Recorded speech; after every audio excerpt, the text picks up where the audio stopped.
Hello दोस्तों। स्वागत है आपका मेरे चैनल स्टडी विद सूरज पर। दोस्तों, आज हम हिंदी का एक मोस्ट इम्पोर्टेंट टॉपिक वर्णमाला, स्वर एवं व्यंजन पढ़ने जा रहे हैं। हिंदी शब्द जो है वो फारसी से आया है तथा सिंधु संस्कृत से आया है। वर्ण किसे कहते हैं? भाषा की सबसे छोटी इकाई वर्ण यानी कि ध्वनि कहलाती है। और वाक्य किसे कहते हैं? भाषा की सार्थक इकाई वाक्य कहलाती है। सार्थक यानी कि जिसे हम समझ सकें। वर्णमाला किसे कहते हैं? वर्णों के व्यवस्थित समूह को वर्णमाला कहते हैं। यानी कि एक समूह है जिसके अंदर वर्ण होंगे, जैसे क ख ग घ, ये जो भी है ये सभी वर्णमाला के अंतर्गत आएंगे। कुल वर्ण 52 होते हैं, जिसमें से 39 व्यंजन होते हैं प्लस 13 स्वर होते हैं। मूल वर्ण जो होते हैं वो 44 होते हैं, जिसमें से 33 व्यंजन होते हैं तथा 11 स्वर होते हैं। और शुद्ध स्वर जो होते हैं वो 10 होते हैं। बिकॉज जो री होता है, इसमें री में रो का उच्चारण होता है, इसलिए इसे शुद्ध स्वर नहीं माना जाता। स्वर की बात कर लेते हैं। जो 11 मूल स्वर हैं, ओ, आ, ई, उ, री, ए, आई, ओ, औ। एवं इसमें 2 अयुग्मा स्वर भी होते हैं, अंग और अह। लेखन के आधार पर स्वरों की कुल संख्या 13 होती है। उच्चारण के आधार पर स्वरों की कुल संख्या 10 अथवा 11 भी हो सकती है, जिसे हम मूल स्वर भी कहते हैं। 11 में रिकाउंट होता है।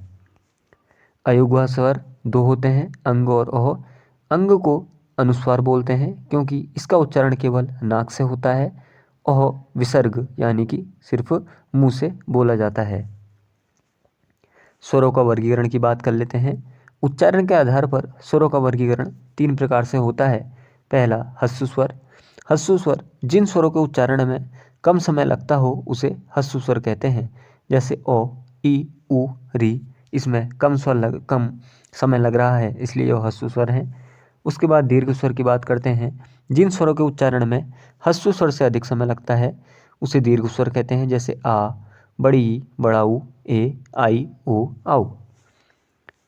तीसरा होता है प्लुत स्वर। जिन स्वरों के उच्चारण में दीर्घ स्वर से भी अधिक समय लगता है उसे प्लुत स्वर कहते हैं। जैसे ओम या रामलीला आदि नाटकों में इसका प्रयोग किया जाता है किसी भी वाक्य को खींचने में, जैसे राम, इस टाइप से। उत्पत्ति के आधार पर स्वरों का वर्गीकरण 2 प्रकार से होता है। पहला मूल स्वर, दूसरा संधि स्वर। मूल स्वर के अंतर्गत ओ, ई, उ, री तथा संधि स्वर के अंतर्गत आ, बड़ी, उ, ए, आई, ओ, औ। ए, आई, ओ, औ को हम संयुक्त स्वर भी बोलते हैं। संयुक्त स्वर किस लिए बोलते हैं? क्योंकि ओ अथवा ई के साथ ई अथवा ई बड़ी ई बराबर ए बनता है।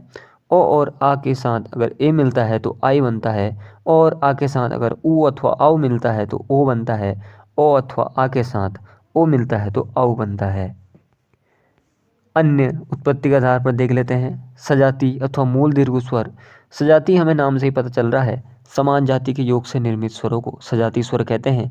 जैसे आ, ई, उ, ये सिर्फ समान जाति से बने हैं। जैसे ओ प्लस ओ बन के आ बनता है या आ प्लस आ बन के आ बनता है। विजातीय स्वर की बात कर लेते हैं। असमान जाति के योग से निर्मित स्वर विजातीय स्वर कहलाते हैं। जैसे ए, आई, ओ, औ। इसकी असमान जाति है, कैसे? जैसे ओ या ई मिलके ए बनता है, इस टाइप से। उच्चारण स्थान के आधार पर इनका वर्गीकरण कंठ, तालव्य, ओष्ठ, कंठ, तालव्य, कंठोष्ठ के आधार पर किया जाता है। कंठ में जैसे ओ आ, तालव्य में ई, ओष्ठ में उ बड़ा ऊ, कंठ तालव्य से ए, आई, मूर्धन्य से री तथा कंठोष्ठ से ओ अथवा औ। आप इसे एक सीक्वेंस में याद कर सकते हैं। जैसे कंठ से ओ आ, फिर उसके बाद तालव्य आता है ई, ओष्ठ आता है उ, मूर्धन्य री, कंठ तालव्य ए, आई, कंठोष्ठ ओ, औ। एक नोट है, आगस स्वर यानी कि आ, ये जो है वो अंग्रेजी से लिया गया शब्द है, जैसे डॉक्टर। जीभ के प्रयोग के आधार पर 3 प्रकार से स्वरों का वर्गीकरण होता है। एक अग्र स्वर, मध्य स्वर और पश्च स्वर। अग्र स्वर के अंतर्गत ई, बड़ा ई, ए, आई। मध्य स्वर के अंतर्गत ओ। पश्च स्वर के अंतर्गत आ, उ, री, ओ, औ।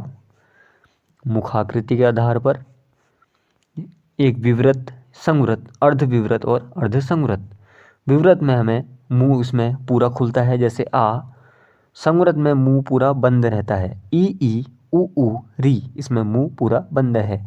अर्ध विवृत में मुंह आधा खुलता है, जैसे ओ आई औ। अर्ध संवृत में मुंह आधा बंद रहता है, जैसे ओ ए। ओष्ठ के प्रयोग के आधार पर दो प्रकार के होते हैं, जैसे व्रतमुखी। व्रतमुखी में उ बड़ा उ ओ औ। आवृतमुखी में ओ आ ई री ए आई। हवा के निकलने के आधार पर भी दो प्रकार का स्वरों का वर्गीकरण होता है, जैसे निम्नुनासिक स्वर और अनुनासिक स्वर। निम्नुनासिक स्वर में हवा केवल मुंह से निकलती है, जैसे ओ आ ई उ कुछ भी हो सकता है आदि। अनुनासिक में हवा मुंह एवं नाक से साथ साथ निकलती है, जैसे अंग, आ, आई, औ आदि।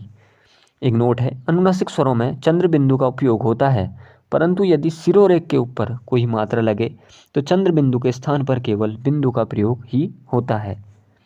व्यंजन की बात कर लेते हैं। कुल व्यंजन 39 होते हैं। व्यंजन स्वरों की सहायता से बोले जाते हैं तथा स्वर जो होते हैं वो स्वतंत्र रूप से बोले जाते हैं।